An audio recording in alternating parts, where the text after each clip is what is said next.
Okay, are you ready? Okay, everybody, we're going to start our meeting because everyone's kind of getting in here now. Renee's going to be a little bit late. He told me, I found out late this afternoon that he'd be coming at 7:30. So, but we're fortunate to have Michelle Beckley, who's a candidate for US 24. She is currently the Texas House representative from 65, which is just across the county line in Denton. And she is the first Democrat to ever hold that position, but also the first Democrat to be elected for a state position in Denton County in 35 years. And so she will be running against Beth Van Dyne in US 24. And running in her spot is Joanna Katnack. No, you can't say that. I can't? No. Oh, I'm so sorry. Oh, never mind. Forget Somebody that. who's thinking about something. Wipe your brain. Something. Wipe your brain off of that. Okay, so never mind. I'm so sorry, guys. You have to stop me. You have to slow my roll. I gotta keep you in ethics. And then, so we'll have, Michelle's just going to talk to us a little bit. And then we also have a candidate, Henry Curry, who's running for constable, which is the last remaining Republican constable in Dallas County, which is okay. And then as soon as they're finished, then Renee should be here, okay? And we will talk about critical race theory. Thank you all for coming, and for those of you that are on Zoom. And thank you to Stephen Breeden, who is our Zoom master. And Zoom master. And if you want to see the other Zooms that meetings we've already done, they're on Metrocrest Democrats on YouTube. And I think they're all there, but they're all there now, which are about 4. So we're adding to that slowly. Thank you for coming. Thank you for being on Zoom. And I give it to Michelle. So a lot has happened since the last meeting I went to. We might have escaped to Washington and broke quorum, which I'm very proud we did for that elections bill. I did not go back. I stayed with the group. There was about 25 of us that just did not go back. Unfortunately, the Democrats did not hang together. We actually were ahead, but that's a whole other story that we're not going to talk about. But we did break quorum. We did, speaking in Washington to the senators and the Congress people about what took 51, actually I think it was 58 at one point, Democrats to walk out and leave the state and not go back. Our election to vote here is already so hard without that bill that now has passed. Now, people in other states do not realize what the laws that we have already on the books. It is so hard to register to vote here. That is our biggest roadblock, is getting people registered. Though, thank goodness, we do now have the ability, when you update your driver's license, it is now updating you automatically. So y'all getting in there and registering these people in the apartments is going to be a game changer for Democrats now, because as people move, as we do, but the apartment people move, especially in Denton County and different areas. I know the Denton County one's better, but I'm sure it's the same in Dallas, and getting them registered as they go. Now, the fun thing is, I am going to pat myself on the back because I did get my priority bill through in that horrible elections bill. Part of the deal was that the Democrats made, that I made with people, Representative Briscoe Kane, because it's kind of sad that the far right and the far left agree on uniform elections, uniform things. Denton County does not have election day vote centers, which was my priority bill, because of the machines that they bought in 2017. They're a hybrid machine, and those machines did not exist, so we had to change the statute. This should have been something so boring, should not have been the amount of work it did. But come to find out, that little bill that I carried for Denton County affects 80 other counties. It is now going to be easier for 80 other counties to now have election vote centers. So I am very, very excited that actually went through. And part of my strategy was to not go back, because I didn't want to remind them that was my bill. And I figured the least amount of people that remember that I existed at the time was the best. And amazingly, I would call my staff every day. Is it still in there? Did they take it out of conference committee? Because they can scratch it. Did the governor veto it? And there was a point we thought it had died because when it was not in the Senate version, it was in the House version. And then they put, when they listened to, when the Democrats came back and they listened to the bill, they put the House version on the Senate number. So SB 8, was it 8? When I can't even remember what number it was. What is that? Is that the abortion bill? I can't remember. Yeah. Okay. So SB 1 became HB 3, which was then the bill. And I was like, oh my God, it came back. It resurrected. Like we were like excited. And so we did get that through. So now the push is for our county judge to now apply to become a vote center. So we will be asking him very nicely tomorrow that I have made the path clear for Denton County to go ahead and apply for it. It'll go in effect in December, but it should be able to be in effect by November 2022. So y'all in Dallas County, Collin County, Tarrant County already have it. Election day, you can vote anywhere. You can do your polling locations. Our elections, what's his name? I forgot. I'm totally forget his name. Anyways, it's in the paper. It is like a nonpartisan. It just makes it easier. It makes it easier to run your elections. It means that when people are coming home from work on election day, and especially people who work in Dallas or other counties, they can just go to the closest one instead of driving all the way up to the city of Denton. If they live in the city of Denton, they can hop off in Carrollton and get there and get voted. And we all know the municipals, it seems like it's the worst. Like everybody goes to the wrong polling location on election day. Like, and I think all of us, I personally have done it before because I very rarely vote on election day, but when you do, I just go to the library because you always see the signs at the library. But no, I'm supposed to be going to Rosemead Rec Center. so anyways, so that's really exciting. To have our special session for redistricting. That's going to be interesting. We'll see what happens. Fingers crossed, and that HR 1 comes through because that also has that has nonpartisan redistricting in it. I don't know if that's going to affect us. I mean, there's so many unknowns in what we're doing right now. I don't know what to tell you guys. I mean, as far as who knows, because if the Senate gets its act together and puts the John Lewis and HR 1 bills through, it's gonna be really good for Texas because we'll have automatic voter registration, we'll have nonpartisan redistricting, all of that stuff will be in there. So we'll see. I don't know. I haven't seen the Mansion version to see, what exactly what they're gonna do with that, and then if they're gonna get rid of the filibuster for a moment. Yeah, I probably shouldn't say my opinion on that one, but y'all can probably figure it out. But for Texas, we need whatever version they can get. Whatever version they can come out with will make it easier for Texans to vote. And we all know there's no widespread voter fraud. Yeah. So I'm excited that Congressional 24. It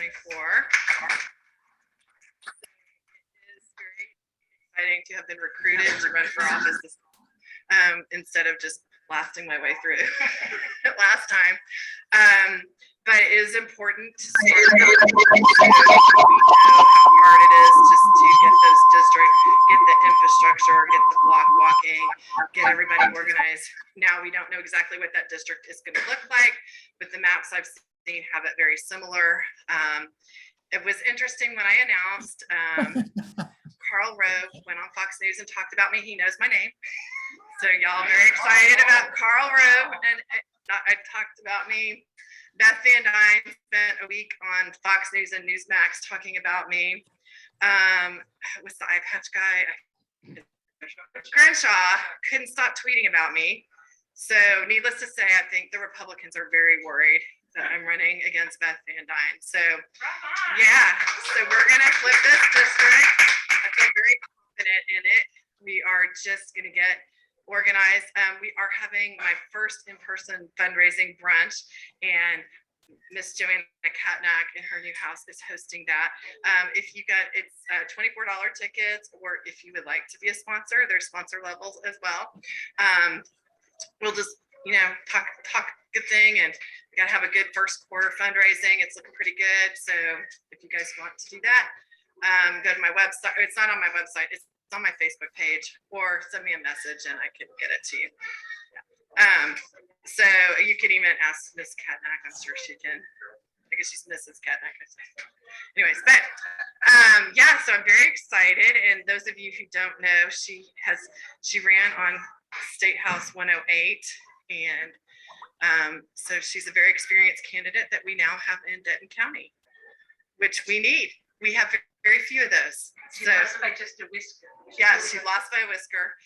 She moved here because our school districts are better and her kiddos are in our school district. So yeah. So do y'all have any questions? Anybody want to ask me anything? I don't see anything on here. For what? For me? In the county. Oh, sorry, Denton. She's in Denton. Yeah.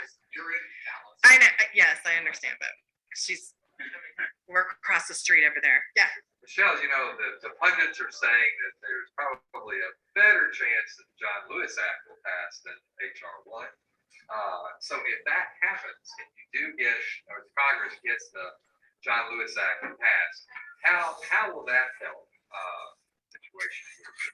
Yeah. So I don't think there's any redistricting in that one. That's going to be mostly just your voting rights. You really need both of them to complement each other. They really work better in conjunction with each other. So they're saying that Manchin's HR 1 that he's worked out is actually getting traction.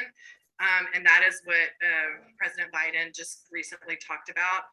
So a whittled down version of it, but still. I don't know I think it's compromised. It doesn't go as far.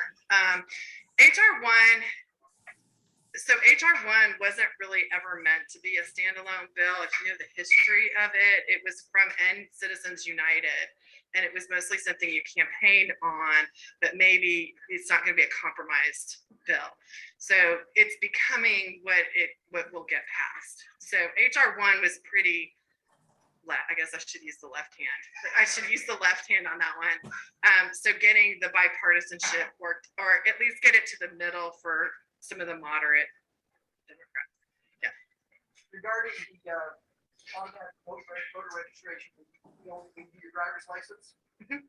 As many elections that I've worked as an election judge, I've run into many people who come in, they move to Dallas County together or move to Texas together. Both of them registered when they got their driver's license, where one of the registrations went through, the other one did not, and for no obvious reason.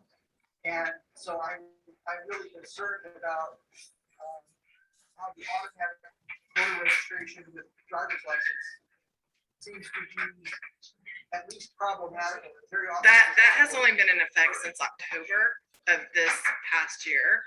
So I don't think it's gone through the election. So the automatic process hasn't really. They checked the thing before it was there on the during the process of getting their driver's license. It said, I also want to register to vote. It wasn't automatic, but they both of them. So that's different from what it is now. Okay, like I don't want to get into an argument with you about this that I've had before with you. And so I do understand that, but the situation, it has changed since what you're talking about. The laws have changed and we have not gone through an election with this automatic, that we do have a form of it that is automatic right now, and it's at the DPS. And my son, he just moved back to Texas. He did it. And he got the voter registration card before he got his new license. So it works very, very fast. It's very seamless. Thank you. Okay, we're gonna, thank you, Michelle, so much. I'm just gonna, with them, you, and also Joanna wants to just tell you, the location of the fundraiser for Michelle on Saturday, the brunch, right? Okay, and then Henry's gonna speak, and then Renee is here, so we're good. I'm so happy to be with you all as well. Some of you, if you see on your table, you'll see this. We're going to take a photo really quickly. I'm showing social media as well. This is our Texas Voters Matter sign. We've been taking it to rallies from Austin, and tomorrow in Denton, we will be speaking, of course, in front of the Commissioner's Court to get them to approve vote centers and to apply for the application. This is very important. We will start tomorrow, but we are going to invite every fraternity and sorority at UNT to also go there to make a point about voting rights. So if you are a Delta, if you are an Alpha, if you have any Greek letter, please go to Denton County, tell those folks at UNT every Tuesday at 9 o'clock from now until December, we need people in front of that mic, in front of the Commissioner's Court, telling them that voting rights matter, that having vote centers matter, and they have the opportunity now to do that, and reminding them of that fact is going to be very, very important. And I would love to have you all at my home on Sunday morning for brunch, not that early. For brunch, I'll have some mimosas, some chicken and waffles. We'll do the thing. I just moved in, so I will have more than 2 chairs in my house right now. But it will be Sunday, September the 26th, from 11 a.m. to 1 p.m., I believe the time is. But we will double check that and make sure that we send it out to the Metrocrest Democrats. We'll put it on your social media as well. We'd love to have you there. For those of you that are able and willing to attend, it will be COVID safe. Please wear a mask. I have children in my house. I'm going to enforce that protocol pretty hard, okay? But I want you all to be there. And before we leave, can I get everybody on this side of the room? So, sorry, Facebook. We're going to be on this side, Mary. We're going to go on this side. And if you have a Texas Voters Matter sign, if you wouldn't mind holding it up. So we're going to put it. And I'll take a picture. Mhm. I can turn this around, right? I can turn this around, Stephen. Everybody, Stephen? stand up. I can turn this around.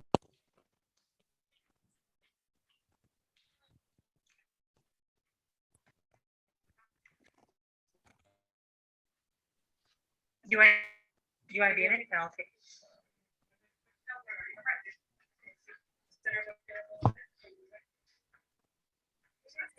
Okay.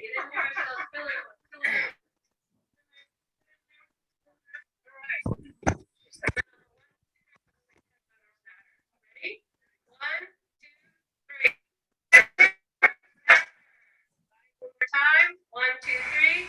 Texas voters matter. All right, and one last one to selfie.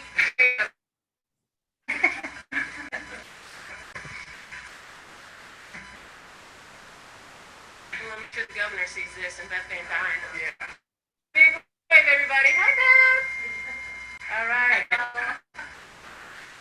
All right. Thank you all so much. We'll send it on social media. Seriously, if you have a fraternity, a sorority, or a church that you know in Denton County, we need folks every single Tuesday to do that. Move back as well. All right. Thank you all so much. Thank you. Henry, do you just want to say a word just a minute, and then Renee's going to come up? Thank you. Thank you.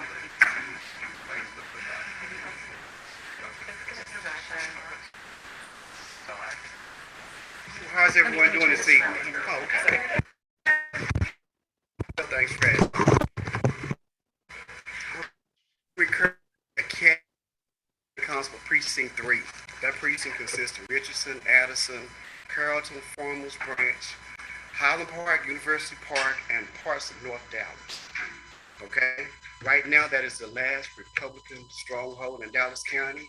It's pretty close last time. This time, we are looking to change it because I'm going to put in the work. I plan on working hard.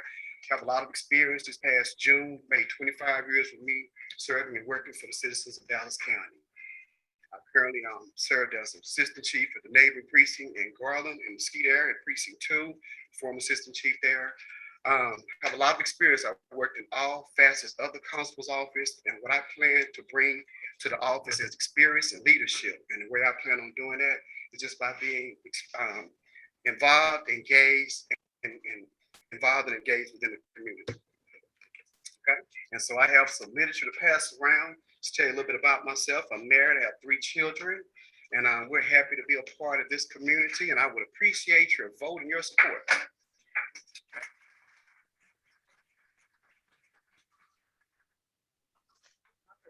Okay, I'll pass them out. Thank you so much. I'm going to just then let Henry pass those out, and I'm going to introduce our speaker for tonight, Renee Martinez, who will be speaking to us about critical race theory, which is something that has gotten a lot of press, especially on the right.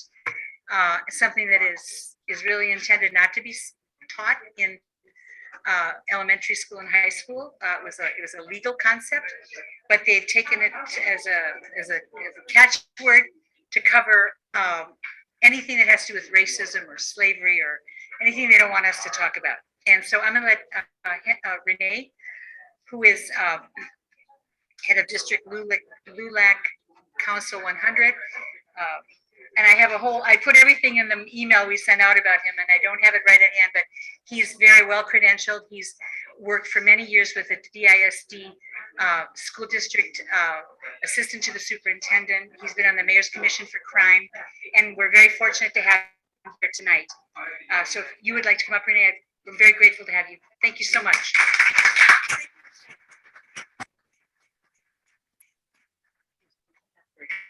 It's okay, it's okay.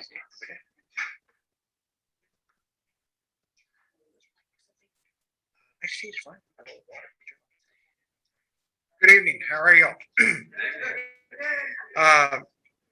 This is a topic that, being an educator, very dear to my heart.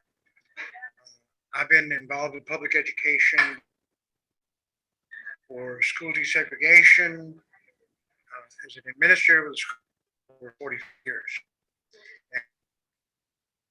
Level, and now I'm working right now with Texas A&M Commerce in terms of initiatives for Latino students. So there are a few boards, and one particular board which I'm involved with, we began the discussion as trustees about critical racial theory, meaning CRT. I'm going to use the term CRT. And I serve on a committee of the Big Thought Board of Directors, the executive committee.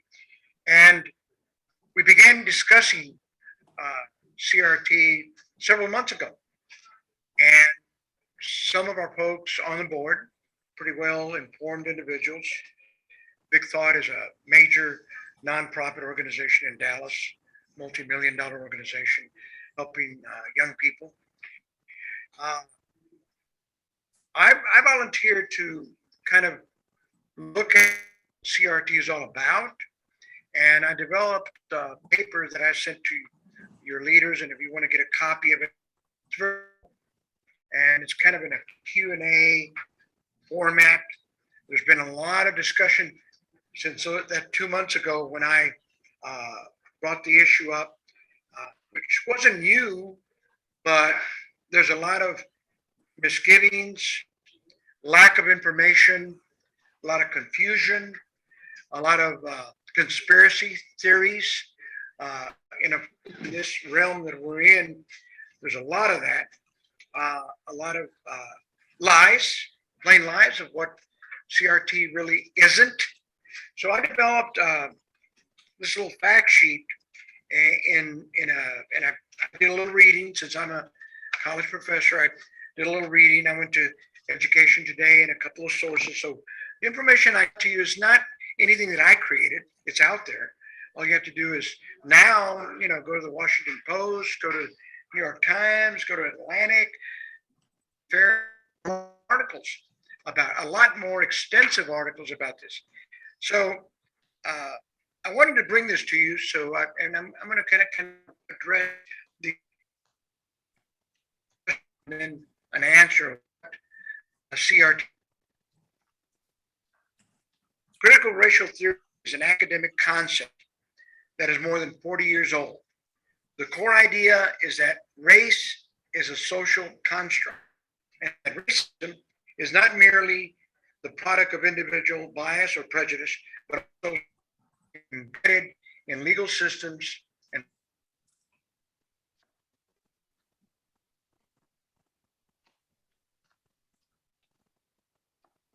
and it is not taught in public schools. I repeat, it is not taught in schools.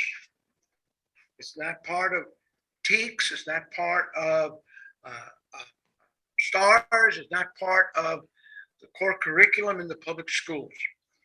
It is part of the higher education academic platforms. What are the origins of CRT? CRT emerged out of a framework for legal analysis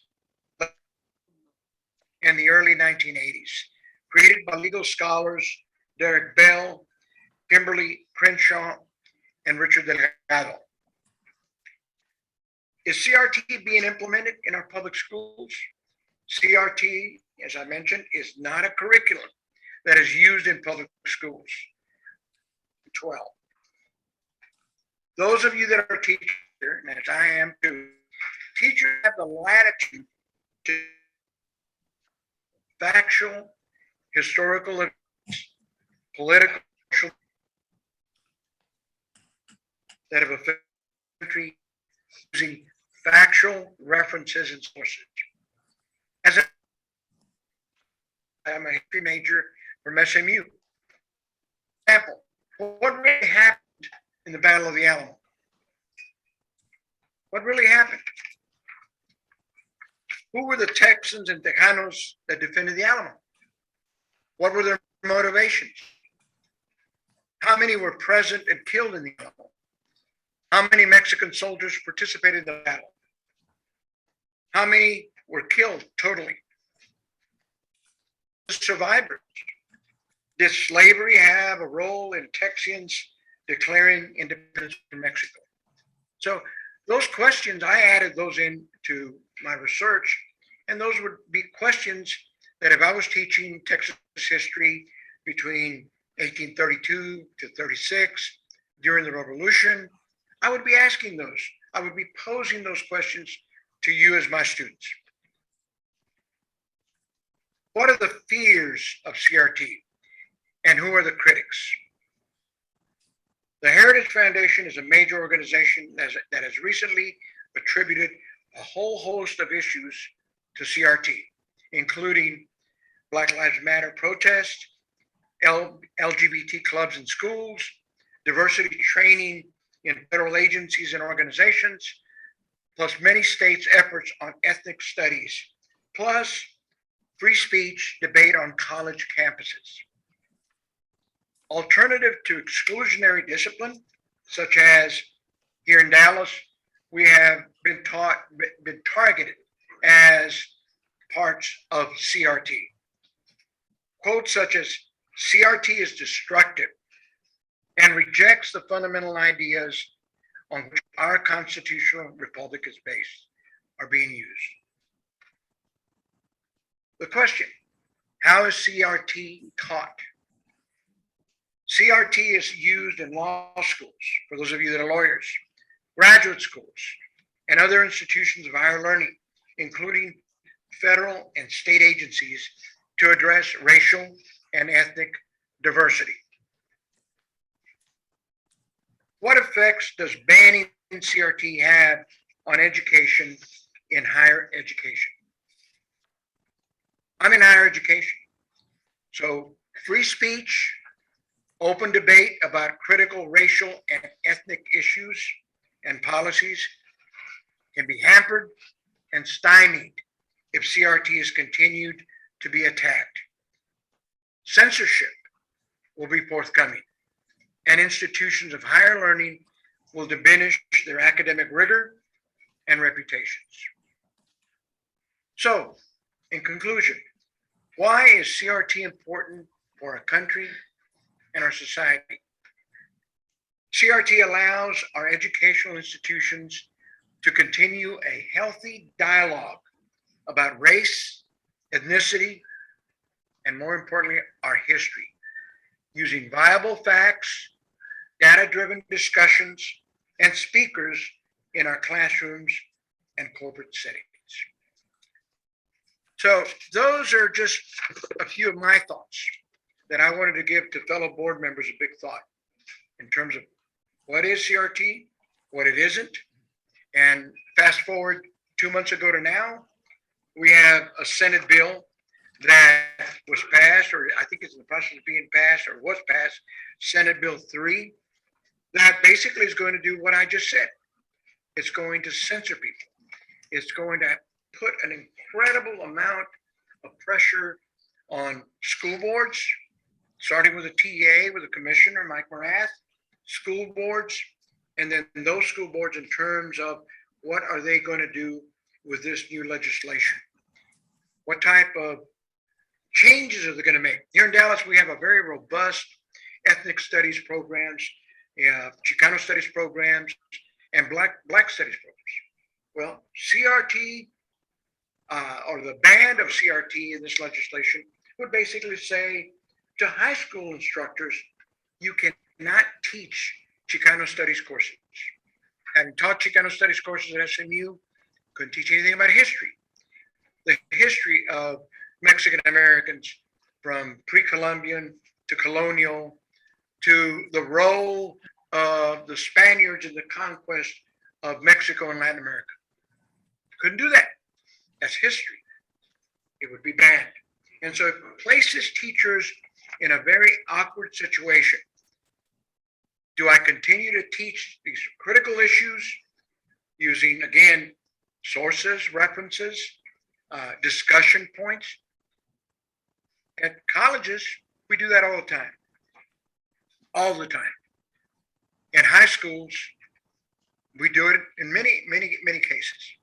If the program is rigorous and is robust, and a professor or instructor in a high school really looks at history from different lenses, he or she is going to have those discussions as the ones I just mentioned to you about the Battle of the Alamo. I happened to have protested that particular clause of the Alamo back when I was in college at SMU. I was a junior at SMU. I had a very, very great professor. His name is Lon Tinkle, one of the premier professors of Texas history. And we were going to do a paper over spring break. This is 1967, 68. And I asked Dr. Tinkle, I'd like to write my paper on the Battle of the Alamo, because I had been doing some research at a small library in SMU called DeGolyer Library, which is very rich in Texas history. And I used to spend a lot of time there. And they have a lot of primary sources, secondary and primary sources. Some of you may know Mr. DeGolyer, his house was the Arboretum. Mr. DeGolyer owned tremendous amount of railroads and oil investments in Mexico. So wherever he went to Mexico, he would buy books, archives, things that he found in Mexico. And he would bring them to his home, to the DeGolyer house. And then he donated them to the DeGolyer Library. So I did a lot of research there. I was a history major, and I was very interested in specific aspects of Texas history. And so I did this paper in terms of those questions that I just asked you. How many people were killed in the Alamo? We were taught when I was growing up in high school that there was 5,000 to 6,000 Mexicans attacking the Alamo. That there was 187, 82 Texans. They never mentioned anybody with a Spanish surname being in the Alamo. And I happened to run into a primary source at the DeGolyer Library that later, 10, 15 years later, it was the diary of Captain Castañeda. This was a captain in the Mexican army that had been in the Battle of the Alamo. And he was the man who, after the battle took place, if you know anything about Mexican history, which is part of Spanish tradition, you count everything. You count how many guns you took, you count how many men you had, you count how many pigs and cows you brought in with your army, and then you count the victims, you count the bodies. And this particular captain, after the battle, counted all the bodies and said there were some guys wearing some funny hats that were segregated over here that had surrendered before the battle ended. And they were captured and then shot. And that was Davy Crockett and his group of men from Tennessee. So I was reading this as a primary source from an eyewitness. And I wrote that in my paper. And I also came to other conclusions that there were not 6,000 men. The Texans did not kill 3,000 to 4,000 Mexicans. They killed more like 500 with musket reloaders. They weren't machine guns. They had to load them and load them again. And there were about 800 wounded. So all those things were the things that I presented in my paper to my professor. And he gave me an A-. I'm very proud of it. I did put a couple of footnotes in the correct manner. So that is what a professor does in terms of a student at a college level. That's what you would do as if I was teaching high school history or Chicano studies history, dealing with Texas history. I would challenge my students to get the facts, use good references, good sources, use a lot of data, and write your papers and have some open discussion. So that to me is one of the critical things about CRT and what it's going to do to teachers in our classrooms, mostly in the high schools, even in some of the middle schools, but mostly in the high schools. And it's going to place a tremendous challenge on our school boards in terms of what position are you going to take with these new Senate bills and House bills. I'd rather open up to questions. We have a mic over here because otherwise we're zooming the meeting Okay. and we can't hear. So if you have a question, please go up to the mic and ask the question. Okay.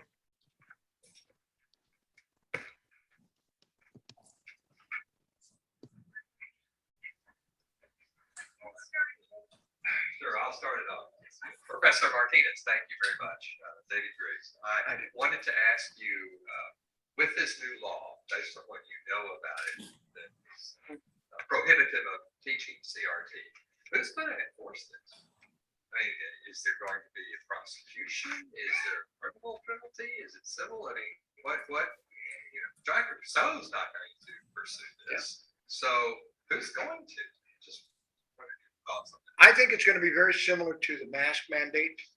I think there's going to be school boards, like in Dallas. We have a very progressive administration, Dr. Hinojosa and his folks. I don't think he's going to take it. I shouldn't say take it seriously because it is a serious matter.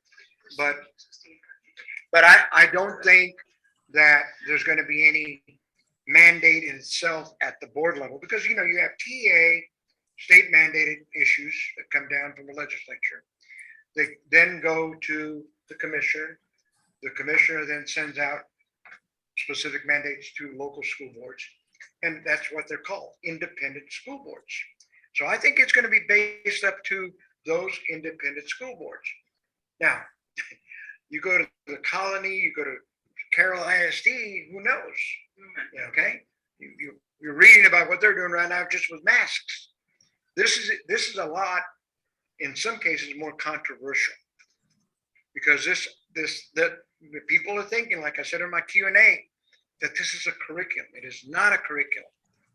It gives freedom to teachers to be able to have that latitude to expand on their lesson plan, to expand on the teaks in their lesson plan, the curriculum.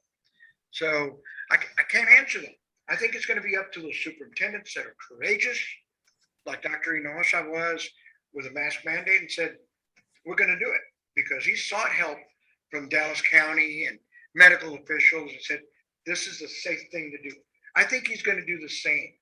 I think he'll get some input from people and say, we have a Chicano studies program, we have a Black studies program. We're not going to deviate from that. We're going to continue that. So you see this as educational policy, not criminality? Yeah. No, I don't think it's going to be criminality, but I think there's going to be repercussions. But do you think the governor can step in? Oh, force absolutely. his hand? With With the present governor that we have, anything can happen. So, who knows what, he's already been talking about, not giving salaries to people that fled the Capitol or whatever. Anything can happen. Is it enforceable? I don't think so. I think it'll be challenged. It could be challenged in court. I'm not a lawyer, but I think it'll be challenged in court if he does that, if he takes that type of action. So expect it. In the state of Texas, expect anything. Look what's happened with the abortion. Look what's happened with all the things that he's doing with it's going to be done with redistricting. So this is under the radar for a lot of people because they don't understand it. Empower nutcase parents. I'm sorry? It's going to empower nutcase parents. You're going to see some crazy people coming out of there, and that's why I wrote this little paper. It's simple. It's what is it and what isn't it? What is it gonna do and what is not gonna do? And a lot of people, I have a lot of friends that are pretty well educated and they've got reservations. They're going, I'm not so sure. And all you gotta do is do a little research yourself. I did 4 or 5 sources and I got that information. Very simple to do. Yes, sir. Why do you think they're so scared of us learning the truth? Why do you think they're so scared of us learning us the truth and teaching the truth in school to Jesus? Well, a lot of it has to do with diversity. Look at this room, different ages, different races, different ethnic groups. A lot of people are very afraid of what diversity means. I was in Belton, Texas this past weekend with my granddaughter who was going to Mary Hardin Bailey. And we went to eat in the little town plaza. And Confederate Square, right there, with Johnny Reb. And I told my granddaughter, I said, y'all still have a Johnny Reb in your square? And she said, Grandpa. That's higher of thinking for me. I happen to be on the mayor's task force on removing the Confederate statues. And that was an interesting challenge. And we had a great mayor that did a good job. And so some people still believe that. They believe in the lost cause. They believe in Jim Crow. Yeah. I mean, how many of you all know why those statues, those Confederate statues, were put up? Y'all, does everybody know that? We should all know that, and we should have learned that in school. I didn't learn that in school. I didn't learn that. I didn't know that in Germany after the war, after a certain period, the majority of all the Nazi statues, whatever, were removed because the feeling of that country at that time was, this does not reflect who we are in Germany now. And I use that same statement at City Hall. I said, Hood, Lee, Cabell, all those guys, and they had schools named after them. They were traitors. They were graduates of, Lee was, and so was Hood, and so was Johnson and Johnson. They went to West Point. They're called out the Constitution. They went to West Point and they swore an oath to the Constitution of the United States, and they betrayed it. So, number one. Number two, why did they put up the statues? The statues were put up for a reason. The Robert E. Lee statue that was in Oak Lawn, that I used to go to Robert E. Lee Park all the time and look at this incredible statue. It was a message to Black folks. It was a message, direct message.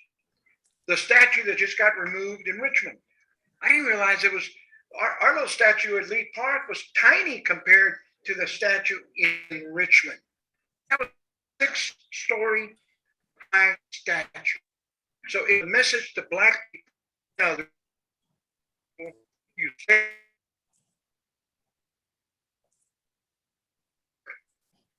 and we won the war, the big lie. And we're Confederates and we're heroes.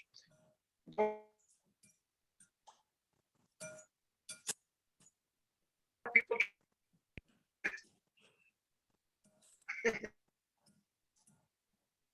know anything about real history, facts, research, primary sources, secondary. They don't care about that. It's all untruths. It's the big lie. It's a lost cause. It's those type of things.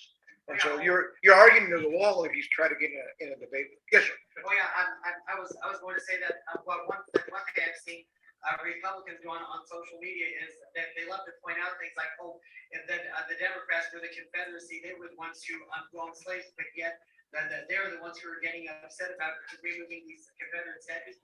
Why are they upset if Democrats are wanting to diss their own history? Did you know that Robert E. Lee, after the war, told people, I do not want any statues built to remember me.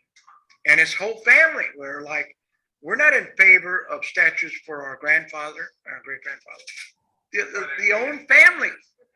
A lot of people don't know that. Okay. I think he was a bit ashamed of people keeping him in awe. But anyway, yes, ma'am.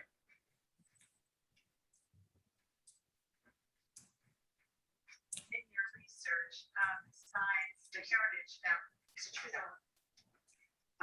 in your research, besides the Heritage Foundation, who else did you find were involved? I really don't look at and read a lot of to the right organizations. The Heritage obviously is the biggest. Stanford has the Hoover Foundation or the Hoover Institute, and a lot of people say, "Oh, it's fantastic." Yeah, but it's also very conservative, right-wing institute. So when people quote to me, "Oh, this guy used to work at the Hoover Institute," oh God, kind of have to think about it. Okay. Same thing with Heritage. Who does Heritage fund? Because they got millions of dollars. Of course, the Koch brothers, they fund a lot of things. A lot of that money goes into foundations that who knows who they are. So I don't do a lot of research on that. I try to, I read a whole lot every day. And being in school, you've got to stay on top of other sources. Any other thing? I sent this little piece I have it here and I can forward it to you. so that if you want a copy of it, but it's easy. I mean, easy to do research. I did this for kind of a high school level. Not that you guys are not, you're above that, but I did it for my granddaughter who just graduated, just, so they could start these kids are having that discussion, and some don't know anything about it. And adults are having the discussion, but it's skewed. It's totally skewed. We don't know anything about, I just told you a little bit about Mexican history, and I would imagine most of you didn't know anything about it. Okay. Yes, ma'am. Is there a possibility, since you're in higher education, to create something where you could have the school and the parents take a course together? Studies or Great idea. studies, but to bring them in together. Great idea. Because it's just so important. I know we talk about it and we think, it's up to us to pass the stories down. Yeah. They're gonna die here unless we pass them down. I love community college. That space is good and it's affordable. I would love to see a parent student partnership. where Great they idea. put us together. So, That's a great idea. I hadn't thought of that. you got the power. I'll see what I can do at Texas A&M Commerce. I used to be executive director of parent engagement for DISD, and we used to get a lot of parents involved in the instructional lives of their kids, because most immigrant parents or first generation Latino parents know little about navigating the school system, especially their first generation to this country, or if they're first generation going to college. So we did a lot of workshops to empower those parents, because we found out through research that if those parents know how to help their kids in their instructional lives, guess what the results are? Better academic progress on the part of the kids. So I've done a lot of that. But in terms of history, I think the oral history, I belong to oral history. Brother done. He didn't rely on the online genealogical things. He did it on his own. We know where my mother was born. We went to the town in Mexico where she was born. He went to the archives and he's done the tree. We've taken it back to about 1750. But he did that on his own, just in terms of knowing both sides of the family tree. But that's a great idea.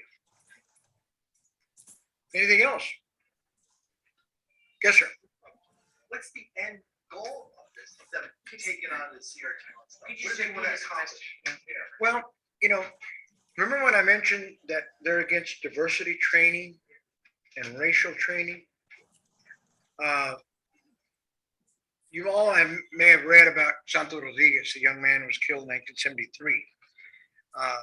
I was involved in the protest march in 1973 when policemen shot a 13-year-old Mexican American, killed him in a squad car. And there was a march that ensued later. 5,000 people. And I was one of the people that led the march. And everybody just remembers the shooting, which was tragic, the killing of the young man, and then the march. We had a big march in downtown Dallas. But what came out of that, because I was 24, 25 years old, what came out of that was the chief of police said, it was tragic, it was horrible, it was terrible. What else can we as police do? Can you imagine that those questions being asked in 1973, 74 during Black Lives Matter? And so there was a committee of us that said, yeah, we can help you with some suggestions. Let's do some racial training at the police academy. And he said, done. Get a group to do it, do it. So I was a college grad and everybody turned to me and I put together the curriculum. I took a team of African-American leaders and Hispanic leaders and Native American, and we did a 6 weeks racial ethnic training program at the police academy, DPD, for 6 weeks. Well, that's in 1973. Fast forward to right now. I mean, they do a lot of stuff now at the academy without my help, even though I'm involved with the chief and whatever. But that's the type of example that right now somebody says, oh, we need to do more racial training, diversity training, which y'all hear a lot about. These folks are opposed to that. They're totally opposed to that. They want to restore their dominance that we kind of leading toward. And I use our No, it's because a lot of it is not wanting to deal with the truth. I remember being in the academy with these officers, and there was a height requirement for police. It's 5'10". 5'10". I'm 5'11" and a half, so I would have made it. So if you were not 5'10", you couldn't be a policeman. So I had a friend of mine, Latino. He was with the Justice Department. He'd been a Marine. He was 5'6", and we got into a debate with the officers. We had about 30 officers at every class, and we said, we think we're going to recommend to the chief that you got to recruit women. Y'all don't have any women in the police force. And boy, they were just crazy. You got to lower the height requirement, and you got to add a little bit of education.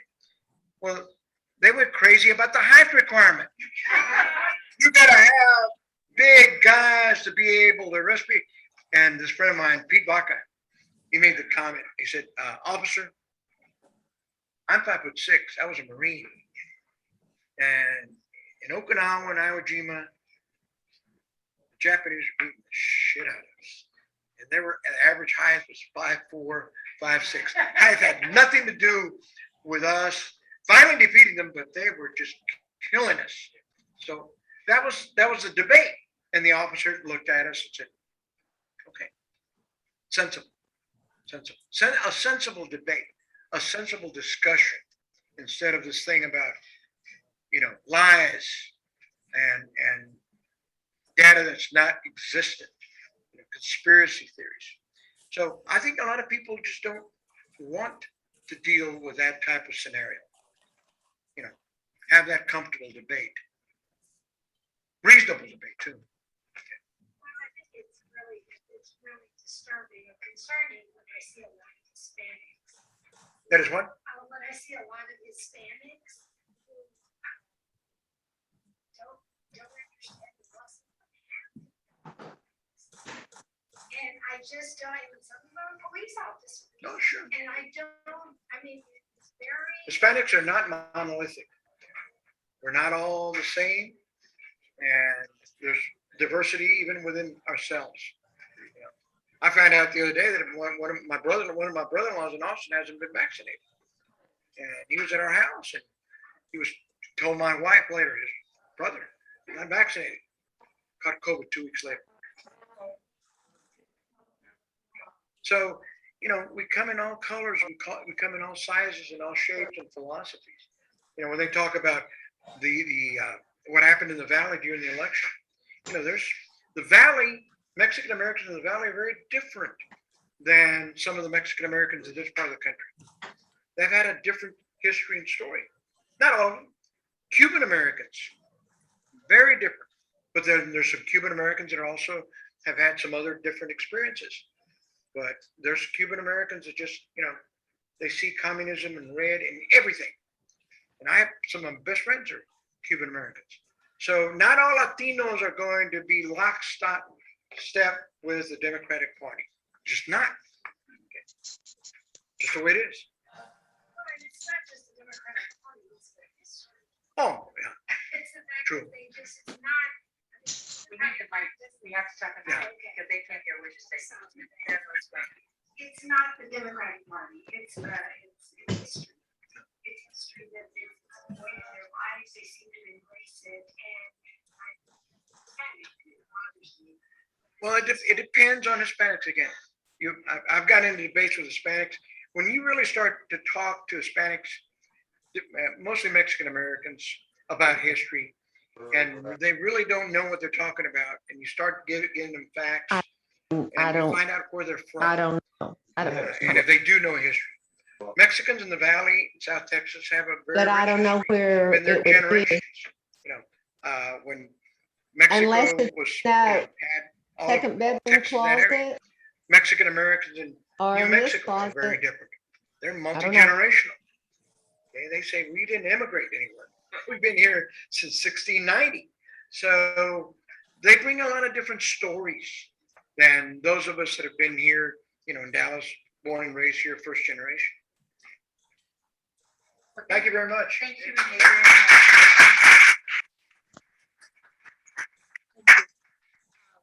We're very grateful to have had Renee here, and I have the articles that he mentioned, the draft, and another article he also sent me that I can forward if you just let me know. I also have a young man here, Nicholas Quintanilla, who is the president of Young Latinos, and who also wants to talk to us about Mexican American heritage, just very briefly, and then we're going to adjourn.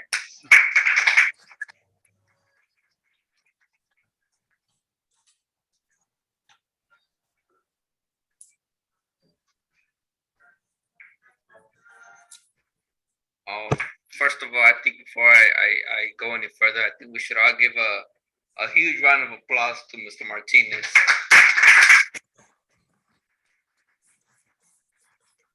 Thank you, Mr. Martinez, for your work and your dedication to our community. My name is Nicholas Quintanilla. I'm the president of Young Latino Democrats of Dallas County. We've done a lot of work when it comes to getting the Latino youth involved in politics and involved in kind of getting the Latino vote out. So we kind of work to steer them into being supportive of the Democratic Party and to supporting the issues that we fight for. And kind of tell them to tell their friends to get involved, to support the Democratic candidates and to support the party. And so I'm here today to invite Metrocrest Democrats to join us this Wednesday, September 15th at 6:30 p.m. For a National Hispanic Heritage Month celebration with the Dallas County Democratic Party, with the 23rd Senatorial District Tejano Democrats and the Mexican American Democrats of Texas and other organizations to kind of honor and remember our history and our contributions to this, to the United States, and to remember our culture. We're gonna have mariachis, tacos, free for everyone. So we That's what I said too. right. So it's gonna be good. So it's gonna be a get together. We're gonna have candidates. We're gonna have judges. So if you guys want to join us, you're more than welcome to do so. So Where? it's gonna To Facebook too. right. It's gonna be Wednesday, 6:30 at the Democratic Party headquarters. So Wednesday, 6:30 p.m. 1414 North Washington Avenue. If you want, I can leave the information, or I can pass it on to each and every one of you, or just give it to you. I can give it to his Facebook. Did I realize that was All right, there? perfect. Well, once again, I want to kind of say hello to everyone on Zoom too. We so didn't have that. hello. before. All right, thank you. Did you put anything in there? Thank you, all of you. There's so much written about critical race theory out there. If you do some research, and as Renee said, there are many articles about it. That KRA just had, our public radio station just had something on Saturday, extensive program about it on from both the Black perspective and Hispanic perspective, and how it's been used to affect the Civil Rights Act and how it was enforced.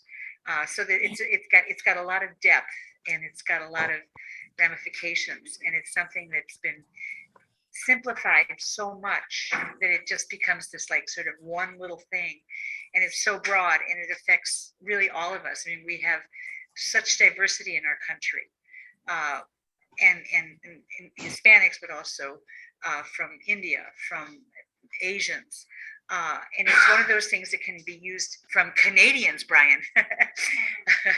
Brian just celebrated 30 years as a resident of as a citizen of the United States, as a resident, but he's also a citizen of the United States. I just think that it's one of those things, if you have any time to do a little research and just Google away, and you can find so much.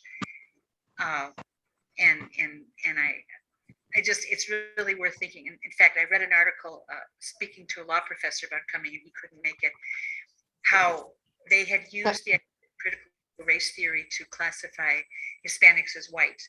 And the reason they did that was, if you were on a jury and you were charged with a crime and you were Hispanic, you could not ask that if you were black with a crime, you could ask for Black representation on the jury. If you're Hispanic, you could not, because you were white. So it could be an all-white jury with no Hispanic representation. So it was used particularly for that. That was one of the reasons for it. And critical race theory was something that was at the heart of that. So it has a lot of these little legal things, because that's really where it originated. And it's been used in so many ways. And now it's just being kind of, in a way, I don't know if it's the right way to put it, but kind of dumbed down to just attack our high schools and the freedom of speech, of how teachers deal with things. And it can be extended to the Holocaust, to so many things that are not what some people want to hear. And as opposed to, and that's, I think, to some extent how we get into a situation like we're in right now with the pandemic, is that people have been living in this little narrow world that doesn't allow them to think about a broader perspective or some other people's way of seeing the world. So anyway, thank you all for coming. Yes, Henry, did you want to say something? I just want to say one last word if I could. Let me just finish. Next month, because I just want to say, next month we have Chris Holland, who is the election director.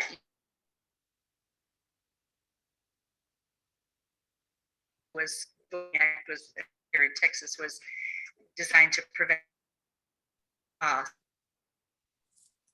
Talk to Henry, and then we're done. And thank you so much for coming. I appreciate it. I just want to say real quick, I had problems with my URL. So if you want to get a little bit more information about me and what my vision is, please take time out to check out my website. Just drop off the Henry, my URL.